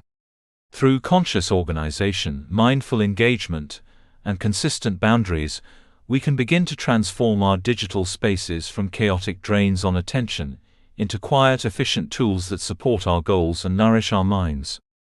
Chapter 7: Emotional Attachment and the Fear of Letting Go. At first glance, clutter appears to be merely a physical problem: a pile of unused clothes, a drawer full of tangled charges, a shelf crammed with forgotten trinkets. But for many people, clutter is far more than an accumulation of objects. It is an accumulation of emotions, memories, unresolved grief, and fears. It is a story told in items, and the inability to let go is rarely about laziness or indifference. Instead, it is deeply rooted in our emotional landscapes. We often keep things we don't need because they hold meaning, represent identity, or provide a false sense of safety. Letting go, therefore, is not simply about tidying up. It is an emotional reckoning that touches the heart of who we are, who we were, and who we fear we might become. One of the most powerful reasons we hold on to unnecessary possessions is because of emotional attachment. We imbue objects with meaning beyond their function. A worn-out sweater may remind us of a loved one who passed away. A dusty book may carry the memory of a phase in our lives, when we were more hopeful, more ambitious, more ourselves. A stack of old birthday cards might represent relationships we are reluctant to let go of, even if they have faded. These emotional associations make it difficult to see objects for what they are, items that have served their purpose and are no longer needed. Instead, we see them as symbols of love, connection, security, and identity. This emotional entanglement with material things becomes even more intense when we consider the psychological roots of hoarding behaviors. While not everyone who struggles to declutter has hoarding disorder, the underlying themes, fear, anxiety, trauma, and loss, are often similar. People with hoarding tendencies frequently experience difficulty regulating emotions, coping with uncertainty, or processing grief. Items become stand-ins for control, comfort, or continuity. In some cases, the clutter provides a buffer against emotional pain, or a defense against feelings of emptiness. It creates a physical manifestation of internal chaos, and paradoxically, can feel both overwhelming and protective. Understanding these deeper dynamics is essential in approaching decluttering with compassion. When someone says they can't get rid of something, it is rarely a logistical problem, it is an emotional one. Letting go may feel like losing a part of themselves, erasing a chapter of their life, or admitting to a painful truth. These fears often operate beneath the surface, unacknowledged but powerful. For example, an adult child might struggle to discard a deceased parent's belongings because doing so feels like a betrayal, a final severing of the relationship. A former athlete may hold on to old trophies and gear, not because they are needed, but because letting them go feels like relinquishing an identity. A person who once faced financial hardship might keep broken appliances, duplicate items, or excessive backups out of a fear that scarcity could return at any moment. The process of emotionally safe decluttering, then, requires far more than boxes and labels. It requires emotional insight and patience. One of the most complex aspects of this process is dealing with the way clutter intersects with memory. For many, certain possessions serve as anchors to past experiences or relationships. These items become mnemonic devices, gateways to recall stories, emotions, and moments. A wedding dress tucked in the back of the closet, a child's drawings from kindergarten, or a travel souvenir from a long-ago vacation, all serve to reconnect us with who we once were or who we were with. The fear in letting go is not only about losing the item itself, but about losing the access to that memory or the meaning attached to it. This is why the idea of minimalism, while liberating for some, feels terrifying to others. It threatens to erase the tangible links to an internal emotional map. This fear is not irrational. There is truth to the notion that objects can help us remember and emotionally reconnect. However, the danger lies in confusing the item with the experience or person it represents. Memory lives within us, not within the object. And when objects start to crowd out our present, dominate our spaces, and weigh on our mental health, their emotional utility begins to backfire. What once preserved a sense of connection may now be keeping us trapped in nostalgia, grief, or fear. To move forward, we must learn how to honor the past without being bound by it. Grief, in particular, plays a profound role in our attachment to things. After the death of a loved one, the items they leave behind can feel like extensions of their presence. Sorting through a parent's belongings, for instance, can be one of the most emotionally charged experiences a person faces. Every object becomes a touchstone for memory and a trigger for loss. Decisions about what to keep or discard are layered with guilt, confusion, and heartache. In these moments, it is important to understand that decluttering is not a betrayal of the person who has passed. Letting go of an item does not mean letting go of love. It means making space to grieve, heal, and live fully in the present. The goal is not to erase the memory, but to find a way to carry it that does not burden the living space or the emotional body. Similarly, decluttering can challenge our sense of identity. We often surround ourselves with items that reflect how we see ourselves or how we want others to see us. Books on our shelves might signify intellectual ambition, even if we've never read them. Clothes in our closets may represent a version of ourselves we aspire to or used to be. Fitness gear might signal our hopes of becoming healthier or returning to a previous lifestyle. These items are not just possessions, they are symbols of self-perception and aspiration. Letting them go can feel like admitting failure or acknowledging change. It forces us to confront who we really are, rather than who we intended or hoped to be. That confrontation can be painful, but it can also be liberating. Clutter is often a holding pattern, a way to delay difficult truths. By facing it, we allow ourselves to grow. We acknowledge that we are not defined by the things we own or the identities they represent. We recognize that who we are today may be different than who we were 10 years ago, and that this evolution is not only natural but necessary. When we release the objects that no longer serve our current lives, we affirm our right to change, adapt, and move forward. Of course, none of this means that decluttering must be abrupt or ruthless. Emotionally safe, decluttering honors the complexity of our relationships with our things. It creates room for reflection, intentionality, and gentleness. One way to begin this process is to approach it in small, manageable steps. Rather than starting with the most emotionally charged items, such as keepsakes or photographs, it can be helpful to begin with less loaded areas, perhaps expired pantry goods, duplicate utensils, or outdated paperwork. These smaller victories build confidence and gradually reduce resistance. Another helpful approach is to reframe the narrative around letting go. Instead of seeing it as a loss, it can be viewed as an act of respect and love. Letting go of an item can mean trusting that the memory lives within you. It can mean giving the object a second life, where it might bring someone else joy or utility. It can mean reclaiming space for new experiences, relationships, or possibilities. In this light, decluttering becomes an act of self-care and emotional renewal rather than deprivation. It is also important to allow emotions to surface during this process. Tears, hesitation, and even anger are natural responses. Decluttering is not merely a physical task, it is an emotional journey. There is no need to rush it or suppress feelings. Pausing to acknowledge what an item meant, what season it represents, and why it is hard to let go can be part of the healing. Some people find it helpful to journal about these emotions, take photographs of sentimental items before parting with them, or create rituals to honor significant possessions before saying goodbye. Support from others can also make a tremendous difference.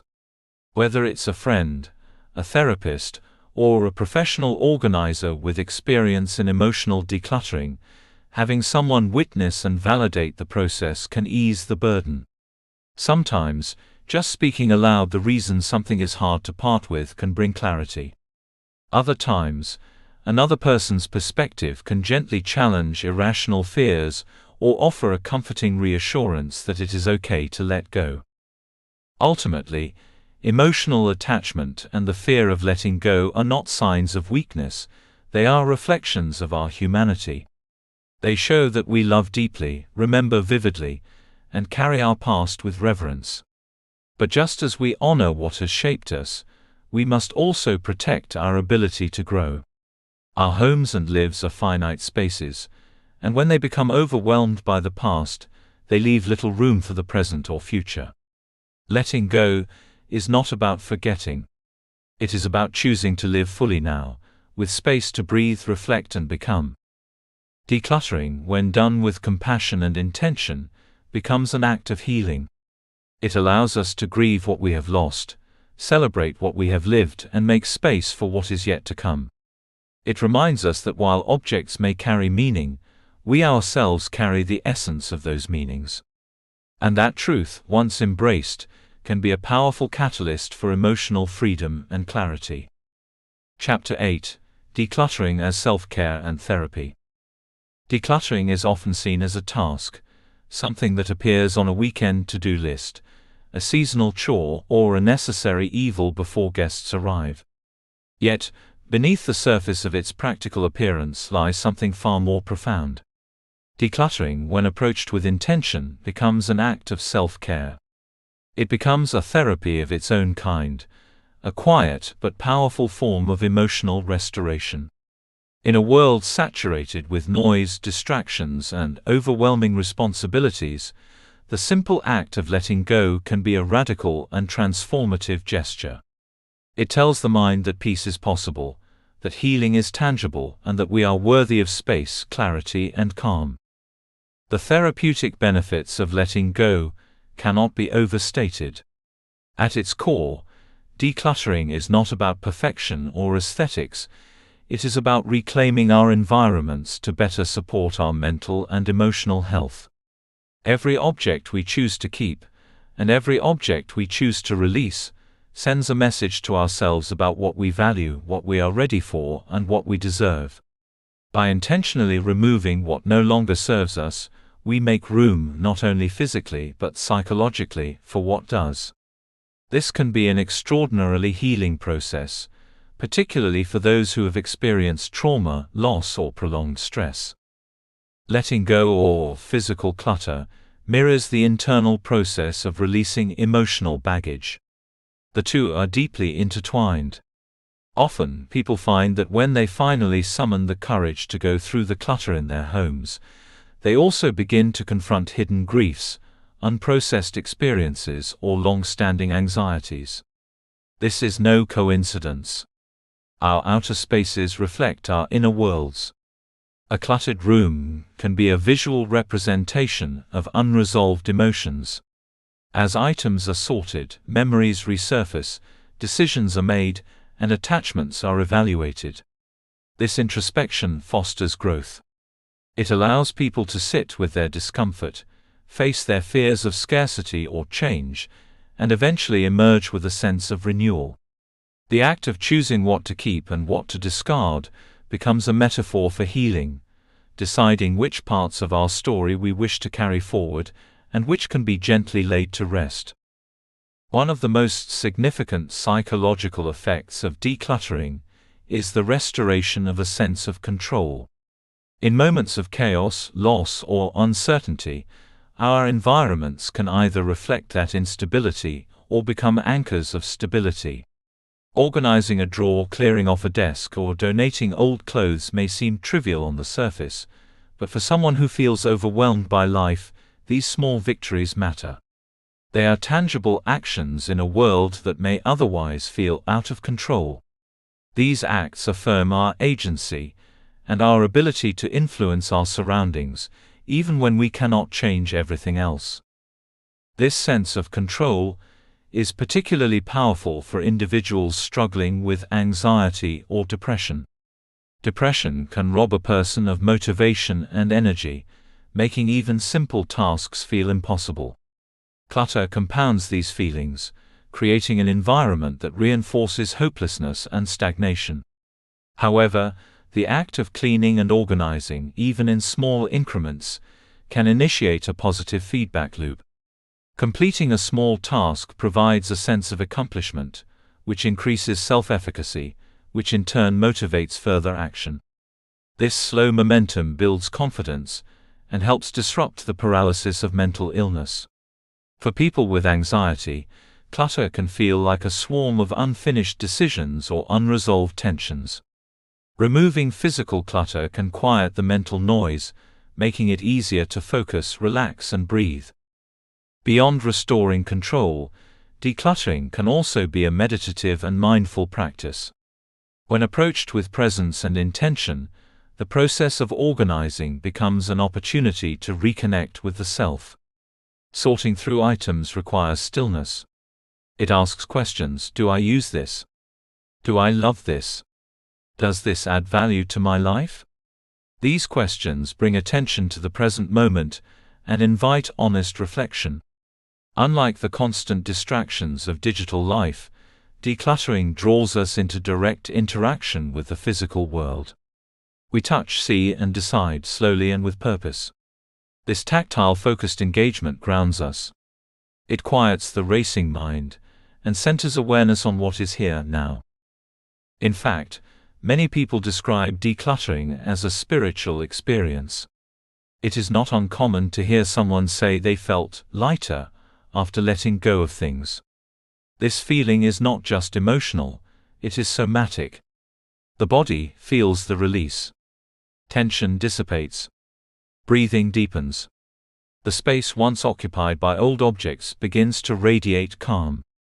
In these moments, people realize that clutter had become a silent burden, a low-grade pressure always humming in the background. Letting it go brings relief that is deeply felt, not just seen. This emotional shift is often most noticeable when a person completes the decluttering of a significant space, like a bedroom or home office. The energy in the room changes. What once felt heavy now feels open. What once provoked avoidance now invites presence. This transformation can bring about a renewed sense of pride, inspiration, and possibility. People often say that after organizing their spaces, they feel more capable, more hopeful, and more in tune with themselves. It is a kind of rebirth, not from dramatic external change, but from a quiet, deliberate return to clarity. Real-life experiences reinforce the healing power of decluttering. Consider Sarah, a woman in her early 40s, who had recently gone through a painful divorce. She found herself surrounded by a home that no longer felt like hers, filled with reminders of a life that had ended. Initially, the thought of decluttering was overwhelming. But with the support of a therapist and a close friend, she began to sort through her belongings room by room. Each object stirred emotions, some painful, some nostalgic. As she let go of what no longer reflected her new chapter, she began to reclaim her home as a space of self-love and renewal. By the end of the process, she described her house not just as cleaner but as hers again, a sanctuary that mirrored her emerging strength. Another example is Mark, a retired teacher who had lived in the same house for over 30 years.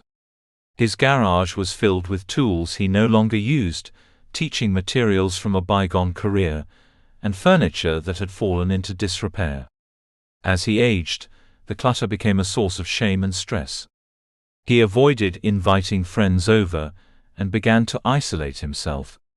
It wasn't until he reached out to his adult children for help that he began the process of letting go. Over several weekends, they worked together to clear the garage and reorganize the home.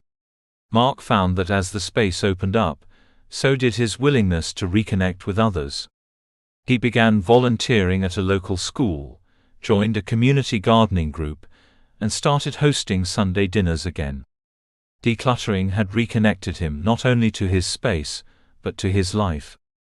Stories like Sarah's and Mark's are not rare. They represent the quiet revolutions that take place when people decide to value their mental and emotional well-being enough to create space for it, literally. These transformations are not about achieving Instagram-worthy homes or perfect closets.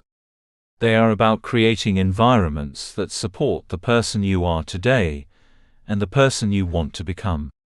They are about choosing healing over history, presence over possessions. Of course, decluttering as therapy is not a one-time event. Like any self-care practice, it requires maintenance, intention, and grace. Life will always bring new challenges, transitions, and clutter. But when decluttering becomes part of your wellness toolkit, it offers a reliable way to recalibrate.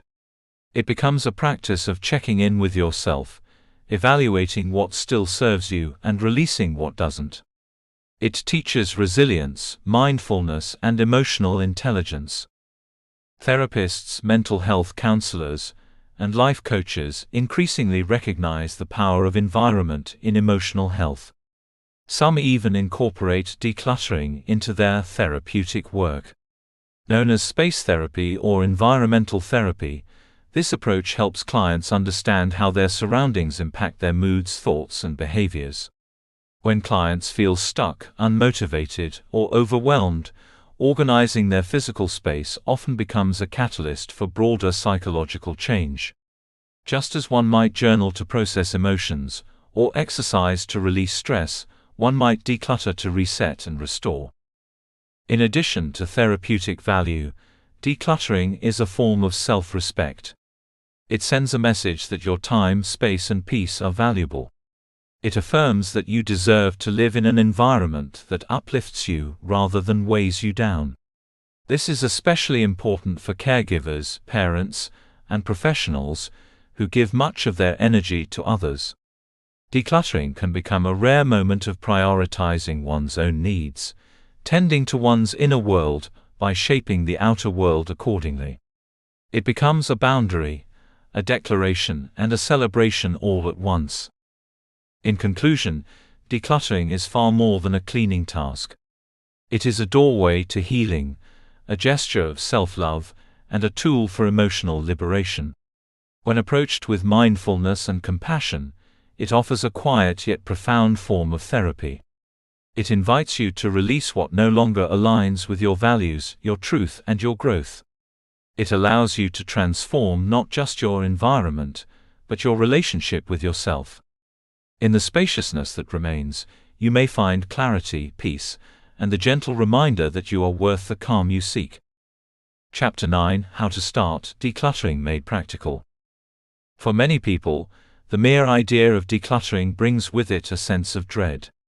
The thought of confronting closets overstuffed with clothes, garages packed with forgotten tools, digital folders filled with thousands of unorganized files, or shelves brimming with unread books can feel overwhelming. When clutter has built up over time, it can seem like an insurmountable mountain rather than a manageable molehill. The paralysis that often sets in isn't just about physical labor. It's about decision fatigue, emotional attachments, and the belief that there's never enough time or energy to begin. And yet, the antidote to the chaos of clutter lies in action, simple, small, repeated steps taken with intention and clarity. Beginning the decluttering process doesn't require a dramatic upheaval or a complete lifestyle transformation overnight. Instead, it calls for practical planning, a compassionate mindset, and the understanding that this is not just a cleaning project, it is a mental reset, a form of care, and a process that supports your long-term well-being. Making it practical means making it real, fitting the effort into the rhythm of daily life, recognizing your emotional capacity, and allowing progress, not perfection, to guide your steps. One of the most helpful ways to begin is by choosing a framework that suits your personality, time availability, and emotional bandwidth. Frameworks are useful not because they guarantee success, but because they give structure to what might otherwise feel like chaos. The KonMari method, created by Japanese organizing consultant Marie Kondo, is one such approach that has become globally popular for its clarity and emotional grounding. Rather than decluttering room by room, KonMari suggests sorting by category, starting with clothes, then books, papers, miscellaneous items, and finally, sentimental items. The philosophy behind the method is deeply psychological. You hold each item in your hand and ask yourself if it sparks joy. If it does not, you thank the item for its service and let it go.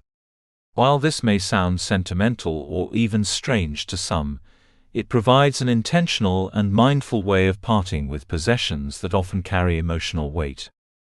Alternatively, the 4-box method offers a simple yet highly effective way to begin decluttering, especially for those who need a more direct and action-oriented strategy. You prepare 4 boxes or bins labeled Keep, Donate, Trash, and Relocate. As you go through items in a space, you make immediate decisions by placing each item into one of these categories. This method works particularly well when approaching cluttered rooms, garages, or office spaces, and encourages quick sorting without overthinking. While it may lack the emotional depth of the KonMari method, It excels in environments where time is short, or the volume of clutter is substantial. Of course, any framework, no matter how well designed, needs a plan of execution. Creating a decluttering plan that breaks the work down into manageable steps is crucial for sustaining progress. This plan should be tailored to your unique circumstances and priorities.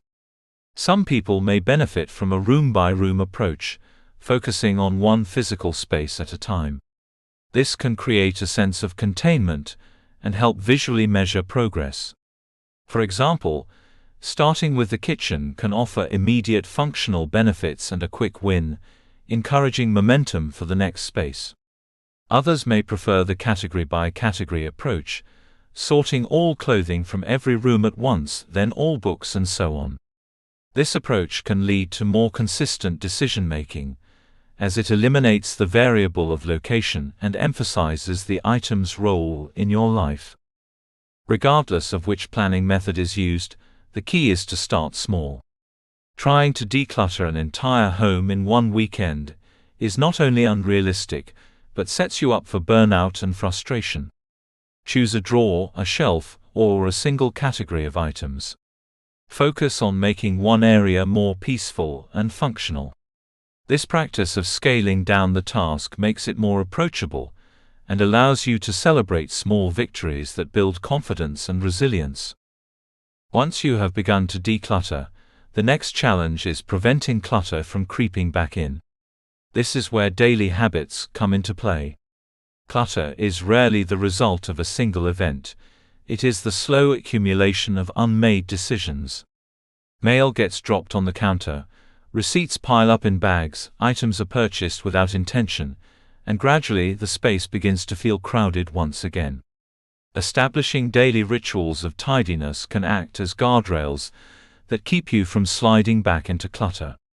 For example, setting aside 10 minutes at the end of each day to restore order to your most used space can create a psychological boundary between work and rest. This habit trains the mind to value closure, intentionality, and respect for your environment. Another helpful habit is the one-in, one-out rule. For every new item that enters your space, a book, a piece of clothing, a kitchen tool, one item must leave. This practice keeps the volume of possessions steady and forces you to question the necessity of new purchases.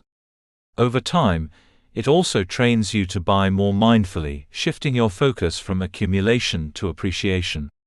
Clutter grows in the absence of boundaries. Daily habits are the boundaries that protect the clarity you work so hard to create. Time management is another common barrier to successful decluttering, particularly in today's fast-paced world where obligations compete for every minute. Many people genuinely want to create more order in their lives, but feel they simply do not have the time. The solution here is to redefine what progress looks like. Decluttering does not need to take hours. A focused 15-minute session done consistently can produce remarkable results over a few weeks. The key is to schedule it. Treat your decluttering sessions as appointments with yourself, not negotiable, not optional, but essential for your well-being. Put them on your calendar, just as you would a meeting or doctor's visit. This not only increases your likelihood of following through, but also reinforces the importance of your personal space and peace. Emotional management during the decluttering process is just as crucial as time management. Clutter is often not about laziness or disorganization, but about fear, nostalgia, guilt, and even identity. Letting go of items can trigger complex emotions, reminders of past relationships, regrets about money spent, or anxiety about future scarcity. This emotional terrain must be navigated with compassion and patience.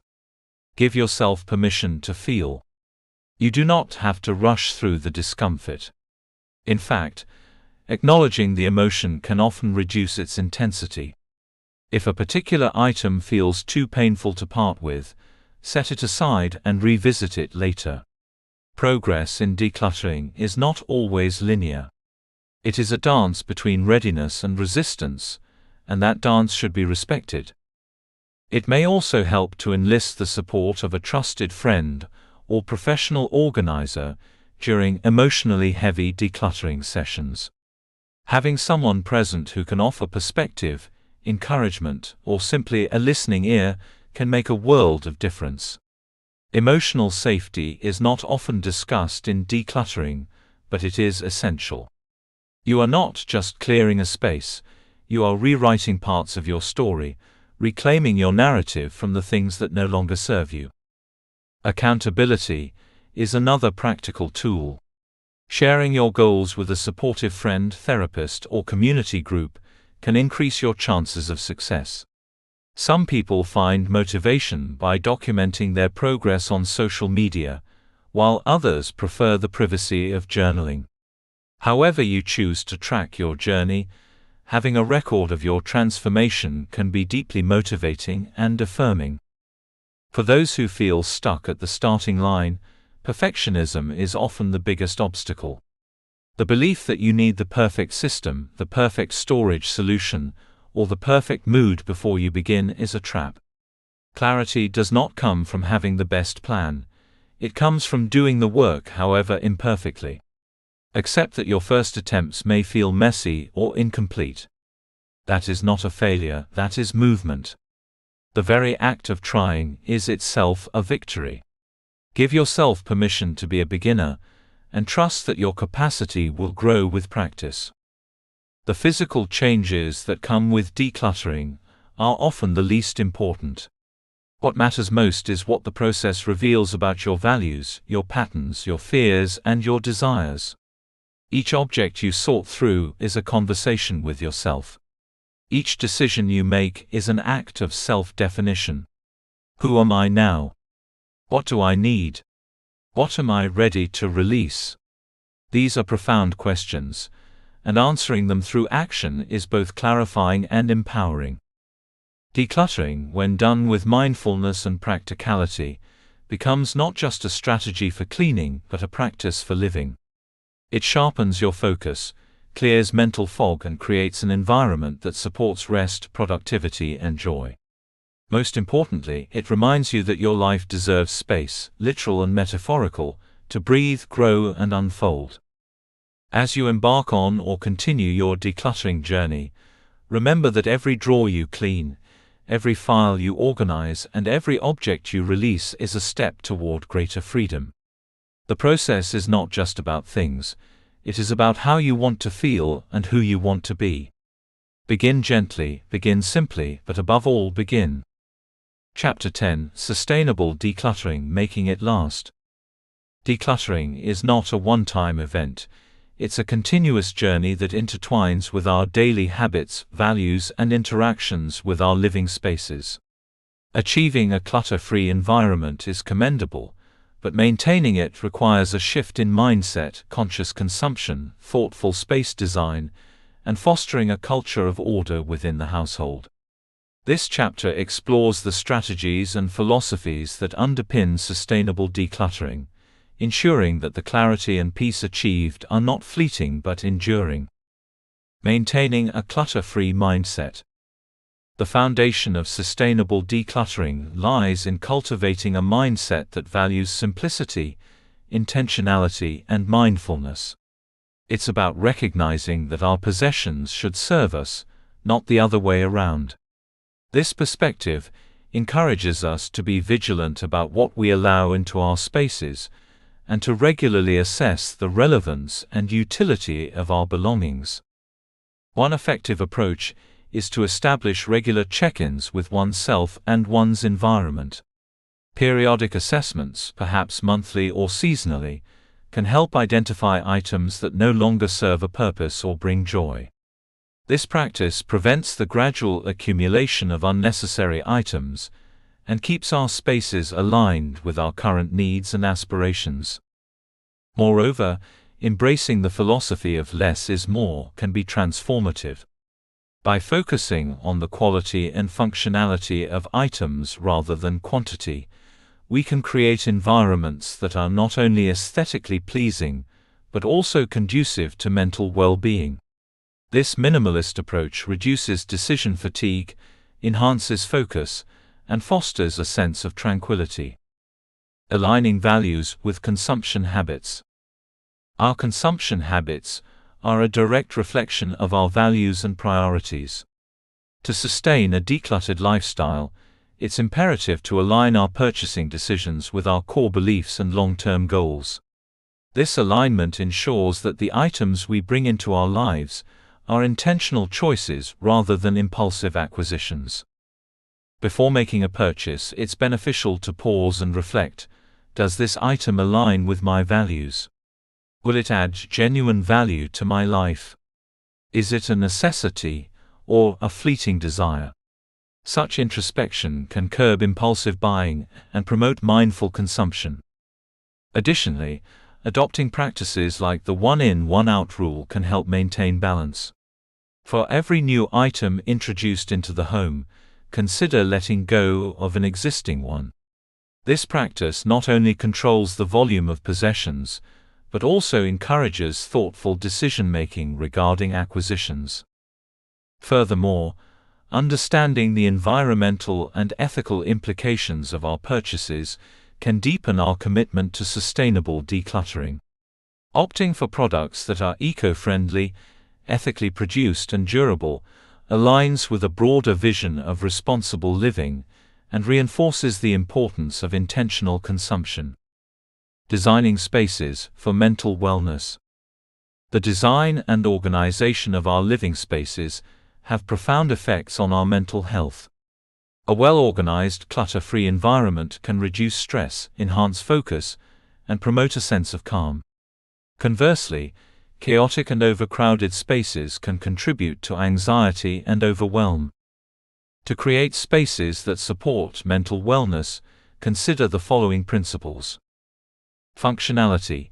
Ensure that each room serves its intended purpose effectively. For instance, a bedroom should be a sanctuary for rest, free from work-related items or distractions. Simplicity. Embrace minimalist design elements that prioritize open spaces, natural light, and neutral color palettes. Such environments are known to have calming effects on the mind. Personalization. Incorporate elements that reflect personal tastes and memories, such as artwork, photographs, or cherished mementos. These touches can evoke positive emotions and a sense of belonging. Organization. Implement storage solutions that keep items out of sight yet easily accessible. This approach maintains visual clarity and reduces the cognitive load associated with clutter. Regularly revisiting and adjusting the design and organization of spaces ensures that they continue to meet evolving needs and preferences, thereby supporting ongoing mental well-being. Teaching children and family members the habit of order. Sustainable decluttering extends beyond individual efforts. It encompasses the collective habits and attitudes of all household members. Instilling the values of organization, responsibility, and mindfulness in children and family members fosters a shared commitment to maintaining a clutter-free environment. Begin by involving children in age-appropriate decluttering activities. Encourage them to sort through their toys, books, and clothes, making decisions about what to keep, donate, or discard. This practice not only teaches organizational skills, but also instills empathy and generosity. Modeling behavior is equally crucial. When children observe adults making deliberate choices about possessions and maintaining organized spaces, they are more likely to adopt similar habits. Open discussions about the reasons behind decluttering decisions can further reinforce understanding and commitment. Establishing routines and systems, such as designated storage areas and regular tidying schedules, provides structure and predictability. These practices help embed the habit of order into daily life, making it a natural and sustainable aspect of the household culture. Moreover, celebrating milestones and achievements in maintaining a clutter-free home can motivate continued effort. Recognizing and appreciating the collective contributions of all family members fosters a sense of pride and reinforces the value of shared responsibility. In conclusion, sustainable decluttering is a multifaceted endeavor that requires ongoing mindfulness, intentional consumption, thoughtful space design, and collective commitment. By embracing these principles, we can create and maintain environments that not only reflect our values and aspirations, but also support our mental and emotional well-being. The journey toward a clutter-free life is continuous, but with dedication and shared purpose, it becomes a fulfilling and enduring path. Conclusion: a clear space, a clear mind. As we reach the final chapter of this journey through understanding clutter and its profound impact on mental health, it's important to take a moment to reflect on what we have learned, appreciate the transformative power of decluttering, and prepare to move forward with kindness toward ourselves. This conclusion isn't just a summary, it is a reaffirmation, a call to embrace the possibility of a clearer space as a pathway to a clearer mind and a more peaceful life. The intricate link between clutter and mental health. Throughout this book, we have explored the various dimensions of clutter: physical, digital, mental, and emotional, and how each type tangibly influences our well-being. Clutter is far more than an untidy room or an overflowing inbox. It is a complex web of stimuli that, when left unchecked, can overwhelm our minds, drain our energy, and fuel feelings of anxiety, depression, and fatigue. Psychologically, clutter creates cognitive overload. Our brains are wired to seek order and simplicity. When surrounded by excessive possessions or chaotic environments, the constant visual and mental noise depletes our focus and increases stress levels. This is not merely an inconvenience, but a serious challenge to mental health. Research in neuroscience and environmental psychology has shown that clutter activates our stress response, increasing cortisol levels and impairing our ability to concentrate, make decisions, and find calm. Beyond the immediate physiological effects, clutter often becomes entangled with our emotions and identities. We hold on to things for reasons that transcend their material value: memories, grief, guilt, and even fears of scarcity. These emotional attachments make clutter more than just stuff. It becomes a symbolic weight, a barrier between us and peace. Understanding these layers helps us approach decluttering not as a chore, but as an act of self-care, healing, and personal growth. The emotional and cognitive benefits of decluttering. When we declutter, we do far more than tidy a room. We create space, literal and metaphorical, for mental clarity, emotional relief, and renewed energy. The benefits ripple through many aspects of life. Emotionally, letting go of excess possessions can release long-held burdens. It can be an act of reclaiming control, a declaration that our past does not have to dictate our present. Many who have embraced decluttering speak of feeling lighter, freer, and more hopeful. Decluttering also fosters mindfulness, the practice of being present with ourselves and our surroundings, which is a proven antidote to anxiety and depression. Cognitively, a decluttered environment reduces distractions, enabling better concentration and decision-making. When your desk is clear and your digital files organized, your mind mirrors that order. This enhances productivity and creativity, which are essential for personal fulfillment and professional success. Moreover, the process of decluttering itself encourages problem-solving skills, emotional resilience, and the ability to prioritize, skills that translate beyond the home into everyday life. Physiologically, decluttering can improve sleep quality. A peaceful bedroom free of unnecessary objects creates a sanctuary conducive to rest and relaxation. This, in turn, supports overall mental health by allowing the brain and body to recharge fully. Encouraging gradual, personal, judgment-free progress. Perhaps the most vital message in this entire exploration is that decluttering is not a race, competition, or standard to be perfectly met. It is a deeply personal process that unfolds uniquely for each individual. What is clutter for one person may be comfort and meaning for another. Therefore, honoring your own pace, preferences, and emotional boundaries is essential. The pressure to do it all at once, or to get it perfectly right, can be paralyzing. This often leads to procrastination, feelings of failure, or relapse into old habits. Instead, I encourage you to embrace small, consistent steps. 15 minutes a day, one drawer or digital folder at a time, is enough to spark momentum and build lasting change. Each small decision to let go or organize is a victory, and over time these victories compound into meaningful transformation. It is also important to approach decluttering with self-compassion. You may uncover emotions, memories, or fears you weren't expecting, and that is okay.